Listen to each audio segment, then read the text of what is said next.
La primera sensación es que había hablado mucho. Entonces me dije, voy a llamar para seguir hablando. Y le voy a decir que la próxima vez no voy a hablar tanto. Pues pensé que no es cierto. ¿Qué necesidad que has tenido de hablar con Juan?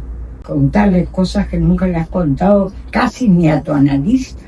Y eso debe ser por la edad que tienes y porque estás muy sola. Entonces es como un hijo, pero un hijo con el cual puedo tener confianza, cosa que con el mío no tengo. Desgraciado. Muchas circunstancias, que son historias que nunca. ¿Por qué contarlas ahora? Eso es lo que no tengo. Justamente, por eso me quedé pensando, ¿por qué?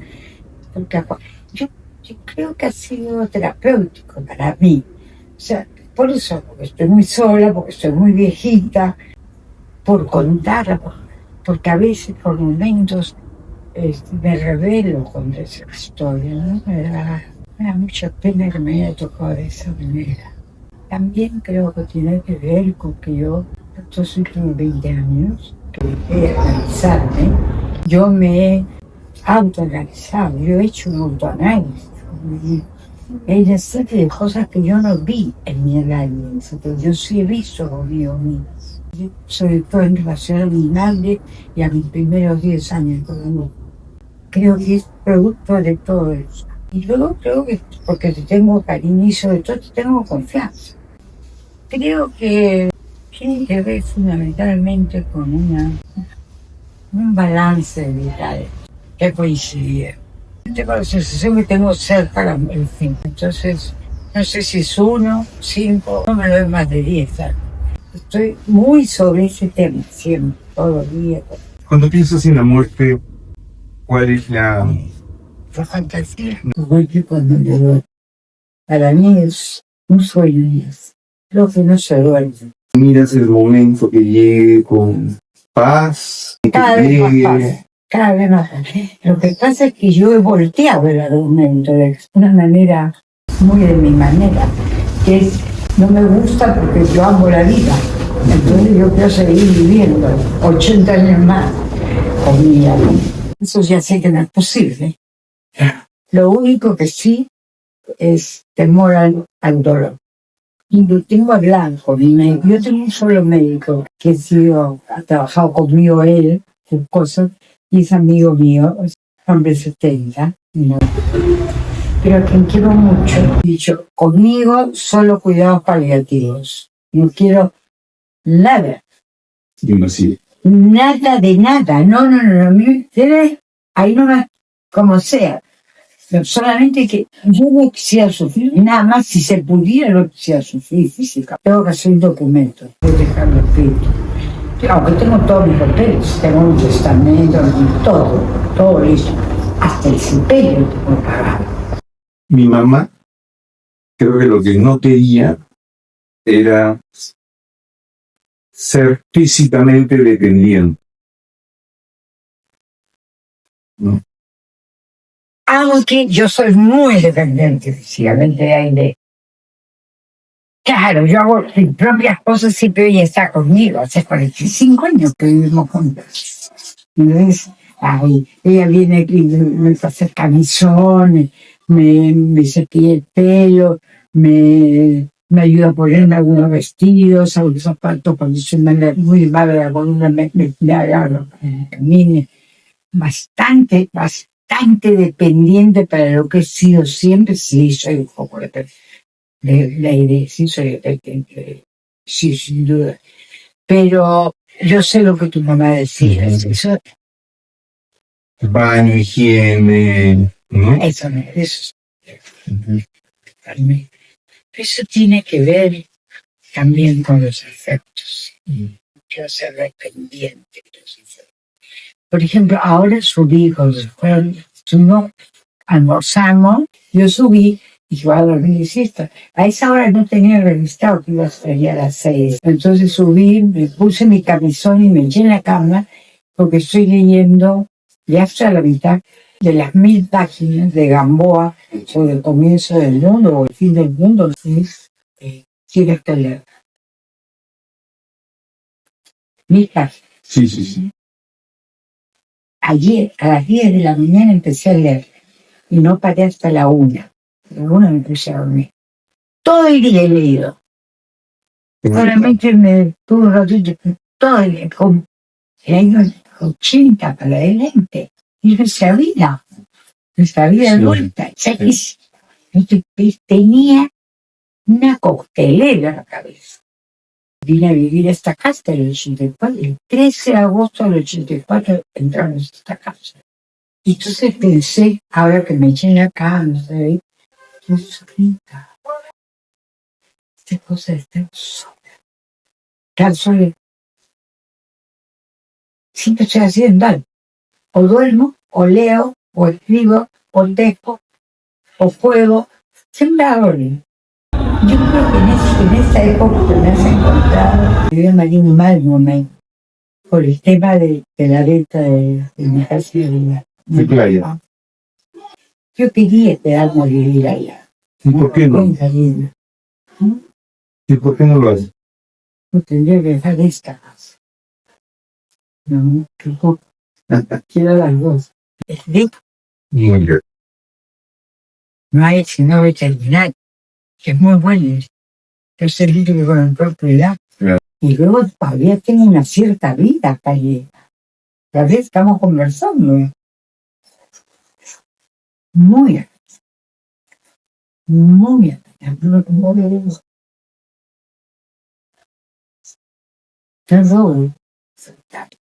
Entonces me has agarrado en un mal momento de personal. Más la enfermedad y yo es que te contaba. Está bastante fuerte.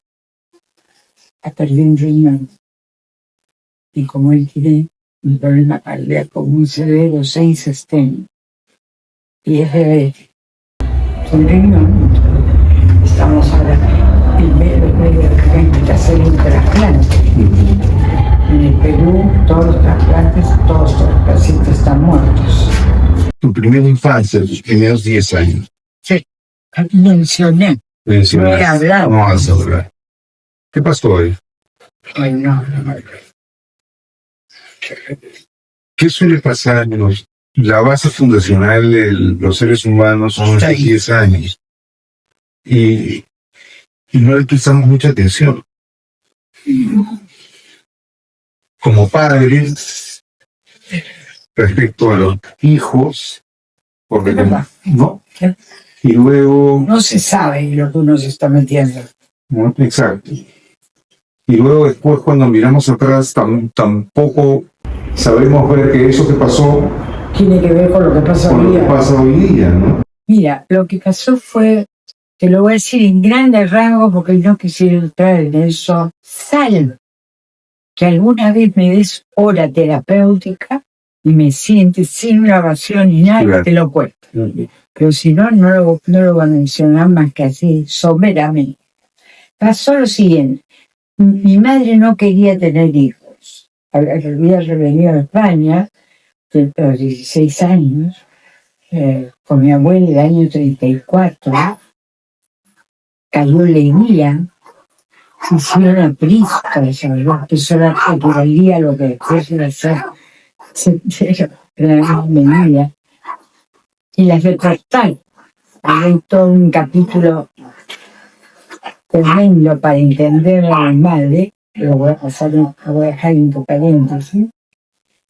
Y se conoció con mi padre, que era ingeniero civil, a cargo de la obra nacional del alcantarillado y red del agua de todo el norte de Chile. Se conocieron en Arica, donde había sido deportada mi abuela y mi madre por apristas, 36, 37. Yo nazco 40. Entonces se junta con mi padre y él no quería tener hijos. Nunca. Ay, mira, bueno, de hecho no tuvo nunca más de nada, ninguno. Yo soy negro. Yo nací en el sur de Chile, Valdivia, donde mi padre, después de Arica, lo mandaron al sur a hacer lo mismo. hizo todo el sur de Chile, todo el alcantarillado y todo. Estuvieron hasta que yo cumplí 8 o 9 meses y regresamos a Soledad. Y de ahí mi madre había llegado a Chile en esa época, cuando yo le dijo pasó la guerra, la guerra civil española, había llegado Margarita Xirgu. Margarita Xirgu era la musa de García Lorca. Estrenó todas sus obras, la visita a la soltera, con la Rosario, todo era con ella como actriz. Y fundó el Teatro Experimental de Santiago de Chile y se fue a hacer lo mismo a Uruguay y a Buenos Aires. Y en eso reclutó a algunos de sus mejores actores y actrices, entre los cuales estaba mi madre. Y en ese momento yo tenía 1 año, año y medio, se agarró a mi madre y 2 o 3 más, se lo llevó, yo no sé. ¿Y tu papá? No, mi papá sí estaba en la casa y mi abuela materna, Tu Matilde, mamá se fue. sola. Entonces yo fui criada hasta los 7 años por mi abuela materna. Luego mi padre regresa a mi madre, se divorcia de mi padre y mi abuela materna, al ver que eso ya no existía como una casa, familia, me agarró a mí y sus 2 hijos que ya habían terminado de estudiar la mayor medicina y la otra ingeniería, se habían instalado en Lima. Y cuando tenía 7 años, nos vinimos con mi abuela en barco a Lima. Y de ese época,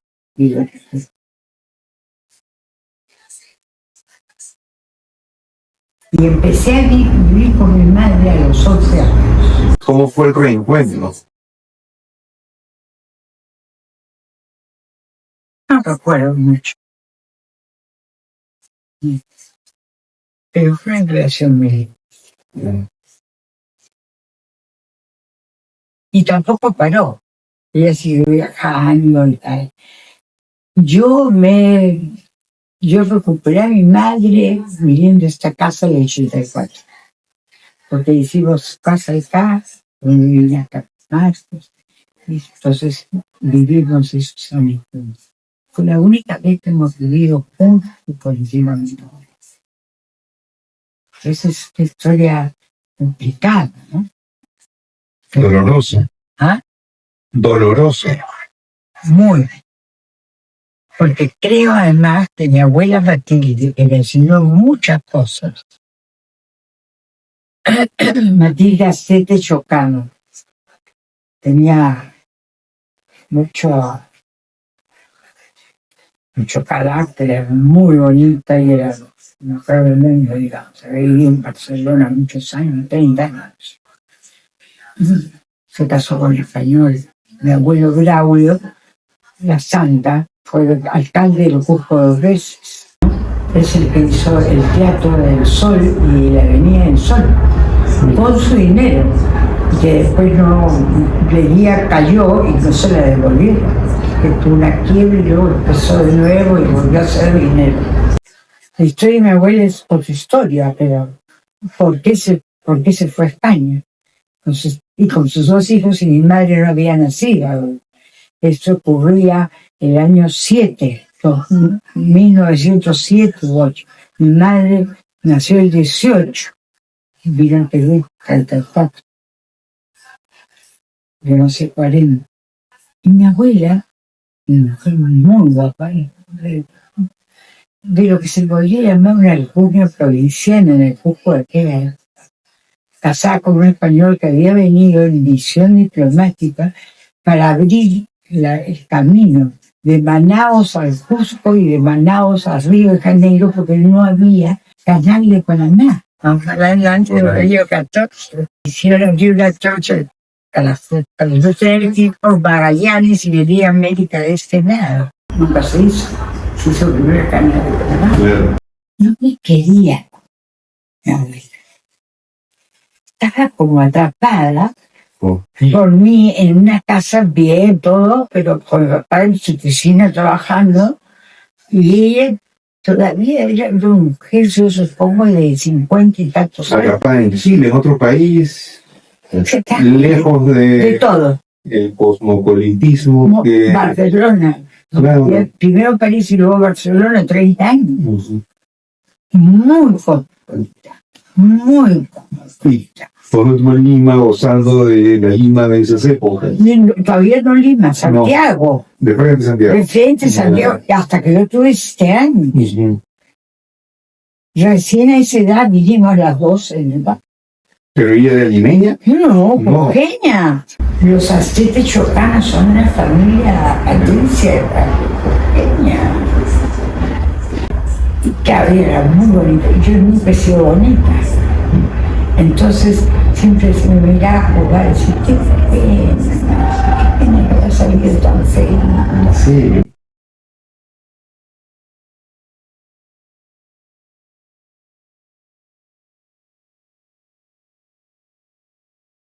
Nunca le hice los cuentos de niños como hay una mamá mala, una madraza, una abuela perversa, bueno, eso. De lo cual tampoco se habla. Digamos, la exaltación por el Día de la Madre y por toda la cuestión comercial hace que perdamos de vista que hay mamás malas y abuelas peores. ¿No? Peores. Y los niños son indefensos ante eso. Y cuesta muchísimo objetivizar. Pero viene cuando estoy solita, Mm. que te contaba hace un rato, Ajá. estaba, Sí. que es muy reiterativo en mí, dentro de mi vida mental. Sí. Ahora, lo interesante ha sido, Juan, que yo vivo acá y tengo lo que tengo, debe ser por mi madre. Mi madre hizo mucho dinero y me dejó completamente segura. Nadie me ha dejado tanto dinero conmigo. Así siendo feliz. No, No. dejó eso. Eso después, un hombre de plata, otro. Y después se sobró un negocio. Emprendedora. Fue constructora. Yo mucho dinero. Entregó todo lo que tengo por eso. ¿Cómo hiciste con esa base endeble para ser la mujer que terminaste siendo? Bueno, es una buena pregunta, pero un gran misterio. Porque hay alguna gente que es así, ¿no? Que la pérdida, el abandono físico por muerte o el abandono por las circunstancias de la vida. O sea, tu historia es igual a la de una historia de una mamá provinciana que parte de la ciudad y deja a sus niños La tierra la voltamos. con la abuela, ¿no? Y los niños la pasan fatal porque seguramente es terrible. Y la mamá también la pasa fatal, pero termina siendo fortuna, después hay un reencuentro. O mucha mamá que se ha ido todavía, ¿no? De Perú a Italia, de Perú a Estados Unidos, dejando a los niños. España. O a España. Esas son cosas que ocurren. Mucho más comunes de las que creemos. Mucho más. Y uno vive esa angustia y ese pasado en soledad, quizás con culpa. A mí no me quisieron, ¿qué habré hecho yo mal para que no me quiera? Porque el niño no tiene herramientas y se culpa a sí mismo, ¿no? Es una autorreferencia, pues. Como no tiene nada alrededor, se toma como. Y en sociedades avergonzadas como la nuestra, Oh. está llena de personas avergonzadas, estas cosas no se conversan. Por eso yo creo que por eso me casé a los 17 años. Claro.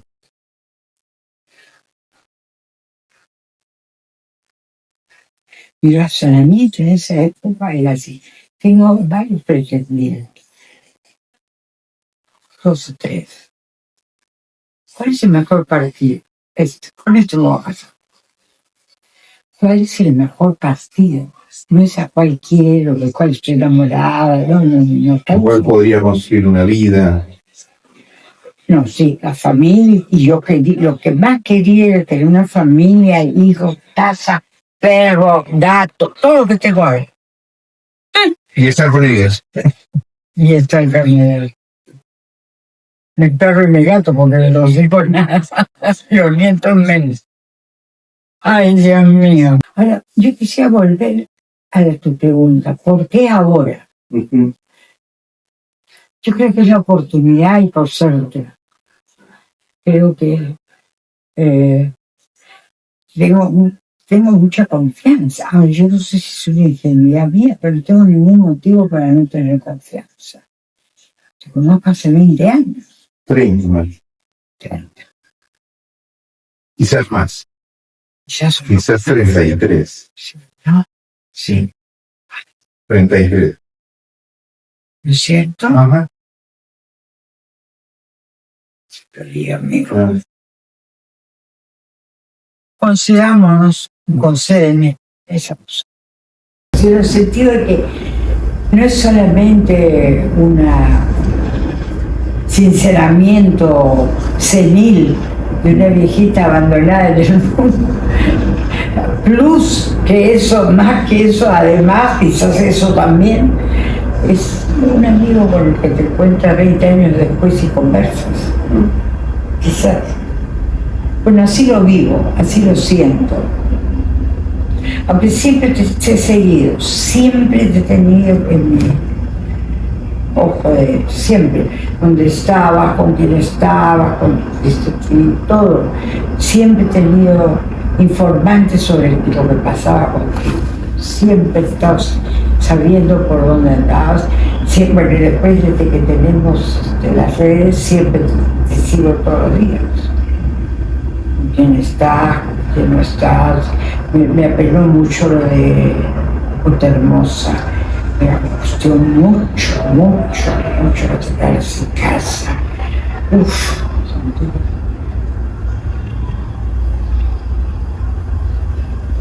Sonia me ayudó a decir que tú estabas bien, que tenías fuerza, que me estabas acompañado, pero siempre tenía una sensación materna contigo, muy acentuada. Es que hemos tenido pues un vínculo terapéutico. Yo era chiquito, pues, era joven, era 25.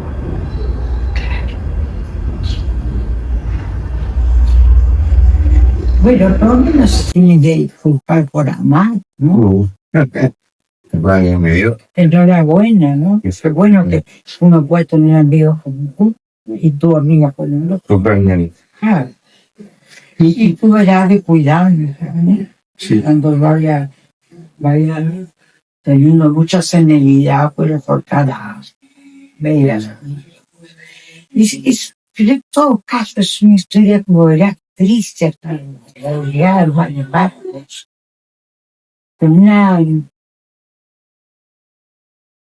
Yo creo que las dificultades con el propio hijo también pasan. Dificultades de Las dificultades con mi propio hijo también. Por ejemplo, conectar probablemente. Y bueno, todo el fracaso de mi primer matrimonio, ¿no?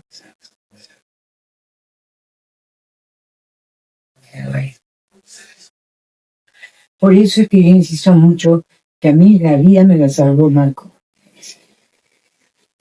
Como no pude darle hijo, porque no éramos compatibles genéticamente, había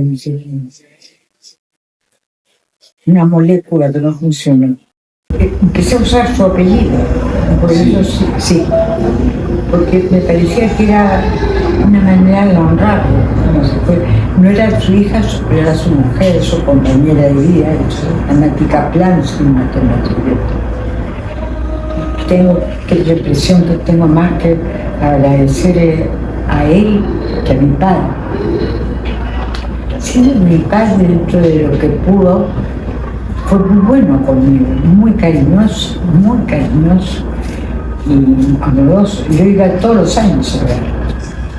Todos los veranos, febrero, era el mes con el chico. Hasta casado. Y lo vi en julio del año que murió, también estuve allá con él. Y llevé a los nuevos que tuve, conocí a Marcos. Mi padre solamente murió el año del golpe militar. Murió porque 33. vivía frente al Estadio Nacional de Chile, en una casa casi esquina, y entró a las 7 de la noche y a las 7:30, 8 le dio un stroke. Y no dejaron salir ni entrar a la ambulancia hasta las 5 de la mañana y se descerebró. Y tenía 61 años. Y me murió mi papá. Viajamos mucho, ¿verdad? Por todo Chile. Lo quiero mucho. Sí. Muchos años. ¿Quién cree que se subió al avión cuando me avisaron? La primera que se subió al avión para ir a Santiago para enterrarse. Mi mamá. Porque quería darle un besito de despedida. Me acompañó. Estuvimos en el helicóptero. No en su casa alojada, sino en carrera, pero estuvimos ahí una semana. ¿De qué somos presos? Somos una sociedad, la peruana, muy avergonzada, donde esas cosas no se pueden hablar. Pudorosa, ¿no? ¿Ah? ¿Pudorosa o avergonzada? Bastante avergonzada, donde estas cosas no se cuentan porque, no, o sea, todas las familias tienen esas historias, Historias. Sí. ¿no? Y muchas personas tienen esas historias. Si la gente supiese que eso es algo normal, viviría mucho más libre, porque lo que hace lo doloroso es que pienso que solo me ha pasado a mí. Claro. Y es verdad eso que se dice que una pena entre dos es menos atroz. Y lo es. O sea, Esta conversación ha sido terapéutica por eso. así es. ¿Verdad? ¿No? No solo ceñí. No. No hablamos, vivimos todo desde... Está cambiando eso con las redes sociales. Creo que la pandemia Bueno, ayudó ayudó mucho. porque el encierro hizo que cosas que uno hacía en el ámbito privado, bueno, ahora era como... Estamos encerrados todos en un espacio del cual no podemos salir y entonces la mamá dejó de ser la mamá, también era el ser humano, claro. ¿no? El papá también, el vínculo, la sexualidad, los hijos, ¿no? Y todo, y se abren las puertas y Y las ventanas. y las ventanas y se, ¿no? Entonces, Se cambió la vida. cambió, ¿no? Porque se hizo, o sea, somos ahora más abiertos. Y las redes también, y las mujeres también han normalizado muchas cosas. Sí. Se ha vuelto normal, ¿no? O sea, Yo diría han ventilado algunas cosas. han ventilado. Yo recuerdo dos anécdotas con personas extranjeras. Una amiga agarra y, bueno, ¿y tus padres? Bueno, mi papá es alcohólico, me dice ella, norteamericana. Ese texto jamás lo hubiese dicho en esas épocas, 1999, una peruana. Y luego me acuerdo que estaba con una novia y venía un amigo de ella con una finlandesa. Entonces, la imagen que nosotros teníamos de una finlandesa era una mujer grande, voluminosa, rubia. Abrimos la puerta y apareció una chinita chiquita. Y, hola, ¿qué tal? Sí, bueno, Pero Islandia no debe haber sido. No. Finlandés. ella era vietnamita adoptada por finlandeses. Con razón. Mala Pero vida. ella lo contó. Claro. Porque, ¿no? O sea, Si era hija de adoptada, pues lógico. acá nos hubiese contado y probablemente la niña se hubiese enterado tarde, que era adoptada, claro, aunque es de otro país, ¿no? O estaba en algún lugar mental. Cuando pasaban esas cosas, acá nadie habla de los vicios de los padres o de los hermanos, ni de las enfermedades, ni psiquiátricas, entonces, y es mucho más común, ¿no? Y en adicciones ni qué se diga, o sea, somos un país tremendamente adicto a sustancias, a alcohol, a drogas, tremendamente violento, con violencia dentro de las casas y también con perversiones sexuales De todo tipo y color. ¿no? Y todo eso es O sea, Bajo está tierra. bajo tierra, ¿no? Y luego tenemos la religión también, y ese es otro tema, pero igual pasaba con la sexualidad femenina, ¿no? No todo es motivo de vergüenza. Y también eso tiene que ver seguramente con la religión, ¿no? Entonces, una sociedad que no habla y no conversa de esos temas y no los normaliza, termina siendo que la gente que lo vivió lo viva con culpa. Yo diría que atada, prisionera de sí mismos y de su historia. La primera vez que yo hablé un poco de esta historia con mi madre y todo fue en una revista que salieron por la Bahía, 2 números, que se llamaba Pulsión. No sé si llegaste a verla. No.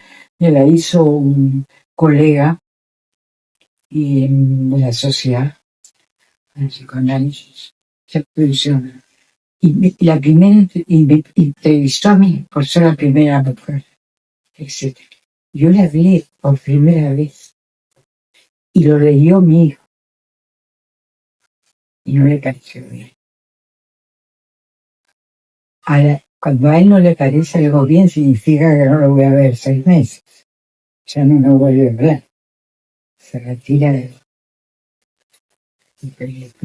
Soy tóxica. Sí, bro.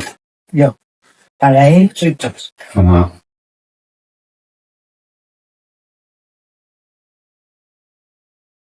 Pero uno siente, quizás, ¿no? Que se ventiló algo que no se tendría que ventilar, Eso. ¿no? Que nos avergüenza. También, Me pasa con la muerte de mi mamá. A mí me hubiese encantado escribir sobre ella, sobre su decisión, pero a mis hermanas no. Que yo lo haga. creo que quiero. Claro, pero a mí me parece honrar a mi mamá. Yo no lo he hecho. No, ni hablar. Ni hablar, porque no puedes ir contra ellas. ¿Por qué no? Contra sus hermanas, porque son tus hermanas. Las mías. Las tuyas. Porque eso es vivido como un baldón.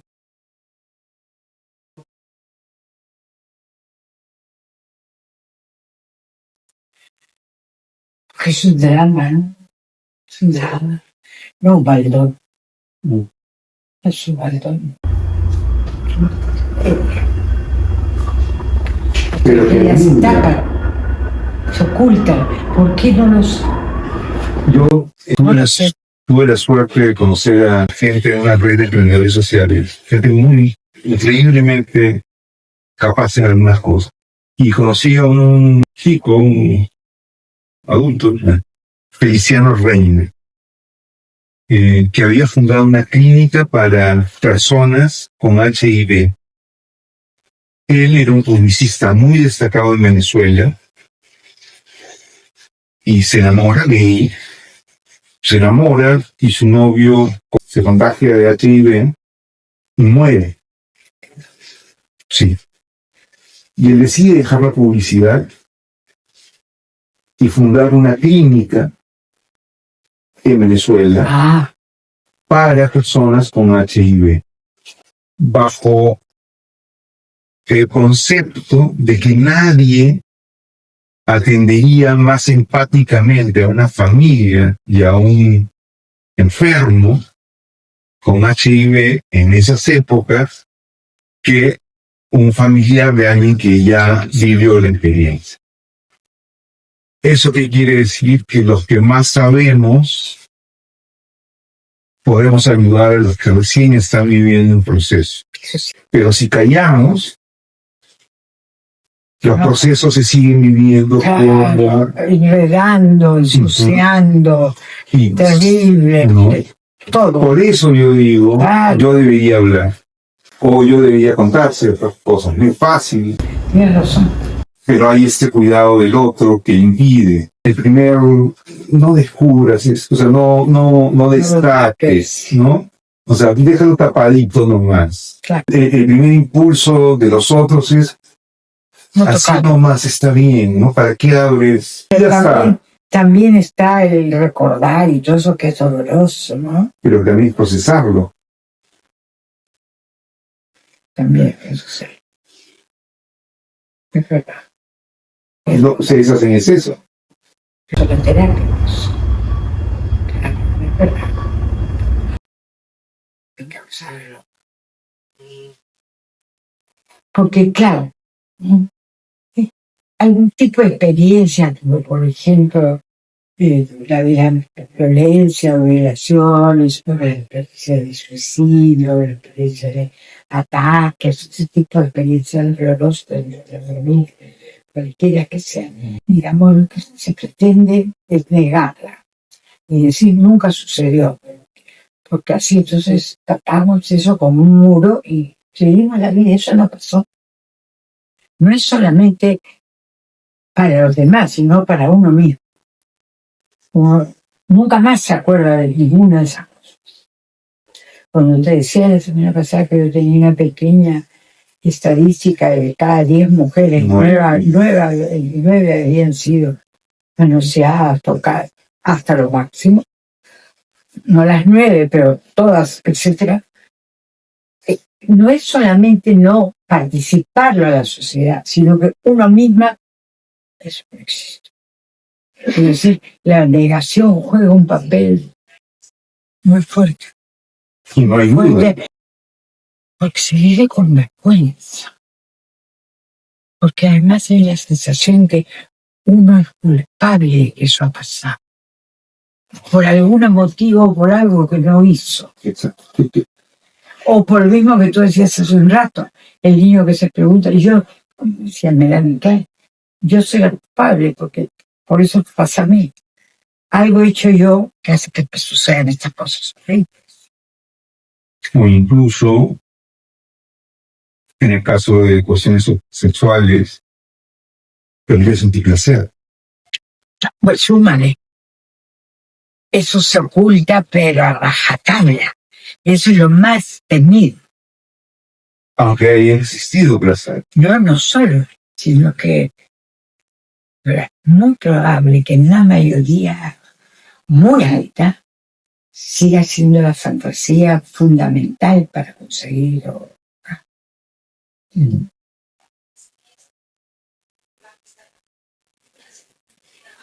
Ahí nos metemos en palabras mayores.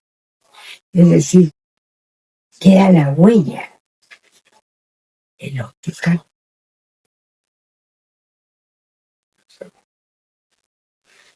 Y entonces, ¿cómo no hablar? Bueno, en la cama. A uno mismo. Porque el otro tampoco está en capacidad de... No, de recepcionarlo, claro, no necesariamente. No siempre. No siempre. O por lo general, no. Generalmente no. Uy, o se deshacen en la pareja, porque, es un escándalo. Y entonces, encima es como si fuese culpable. Claro, bueno, se hace un... Cambiemos de tema. Ya. Cambiemos de tema. Ay, Dios mío.